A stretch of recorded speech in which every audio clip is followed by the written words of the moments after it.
Welcome everyone, I'm Dale and this is Cinema Historia. A postponed wedding, a family pet turkey, and an upcoming Thanksgiving dinner. This week we're going back to 1953 for an American family musical called By the Light of the Silvery Moon, starring Doris Day, Gordon MacRae, and Billy Gray, and this is directed by David Butler. So, where does our story begin this week? Well, our story begins in 1919 with the Winfield family who live in small town Indiana. The family consists of George, vice president of First National Bank, housewife Alice, daughter and tomboy Marjorie, played by Doris Day, son Wesley, played by Billy Gray, and their pet turkey named Gregory. World War I has ended, and George and Alice read in the paper that Marjorie's boyfriend, Bill Sherman, played by Gordon MacRae, part of the 161st Infantry, has received his honorable discharge and is returning home. While Bill has been away, Marjorie has been seeing Chester, a stuffed shirt friend, escort for church socials, and piano teacher to Wesley, is upset that his rival is soon upon them. Returning home from military duty, Bill is met with open arms by the Winfield family, with him and Marjorie being invited to a celebration dance that evening. At the dance, happy colleagues are eager to know if Bill and Marjorie will soon be wed. Unannounced to Marjorie, Bill states that he wants to wait a while, get a job, and save a little nest egg for a down payment on a house. Makes sense.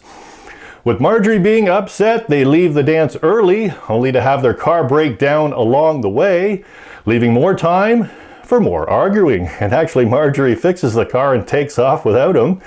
But anyway, to add more turmoil to the family, the next day George tells Wesley to take the pet turkey Gregory to Mr. Schultz's butcher shop, stating to his upset son that tomorrow is Thanksgiving, and their son Wesley plays the neighborhood detective, Fearless Flanagan. Pretty funny.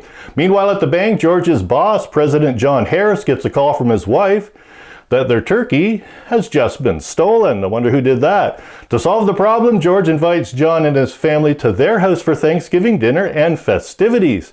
Meanwhile, French actress Renée Leroux's theatrical company would like to lease a building from the bank, so George is sent over to see if her C'est la Guerre play is fit for a small town audience. So, do Marjorie and Bill make up and hear wedding bells? Does their pet turkey Gregory miss this Thanksgiving but get fatter for the next? Or does the family think their father is having a French affair? Uh-oh, just in time for Thanksgiving dinner. Released March 26, 1953, this musical story is based on the Penrod book series by American novelist Booth Tarkington. An 81% rating from the film critic Rotten Tomatoes states romantic story with great humor and some magical musical performances. Yes, and there's quite a few in this one. This is one of my favorite Doris Day movies, if not my favorite, and yeah, actually the other one would be its predecessor on Moonlight Bay is another great one. Another Doris Day classic that works, and a sweet romantic comedy set to music, of course. Of course, the trivia question this week. Was this the first film release after becoming a top moneymaker for someone who starred in our film? Was this the first film release after becoming a top moneymaker for someone who starred in our film? So a little more history and the answer to our trivia question coming up next.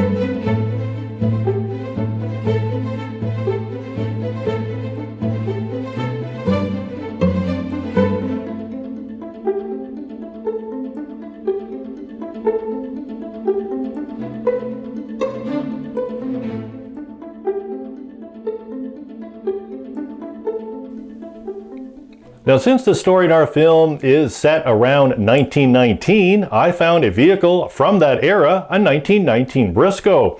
What is a Briscoe? Well, I can help you out with that because Briscoe is the subject of this week's history.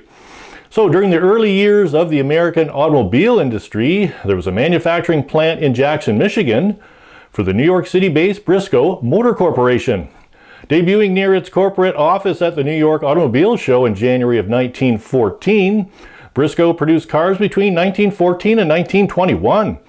Wanting to expand his business, company head Benjamin Briscoe came to Canada in autumn of 1915 and merged with the Brockville Atlas Automobile Company, with the firm opening the Canadian Briscoe Motor Company in Brockville, Ontario, Canada. With bodies built by the Canadian Carriage Company, the first Brockville automobile rolled out the factory doors in 1916, producing about 5 cars per day by May of the same year. Offering 4-cylinder or 8-cylinder engines, the car came with an electric starter, 3-speed transmission, headlamps, and a smooth ride on uncomfortable leather seats. 5 models of the Brockville Briscoe were produced, with a lightweight body made of a composition paper mache. Yes, the ads read, "The leader of lightweight cars." And I met David at one of our local shows, the Brighton Applefest Car Show, recently, and he introduced me to his 1919 Briscoe, proudly explaining that he has one of roughly 15 Briscoes left on the planet.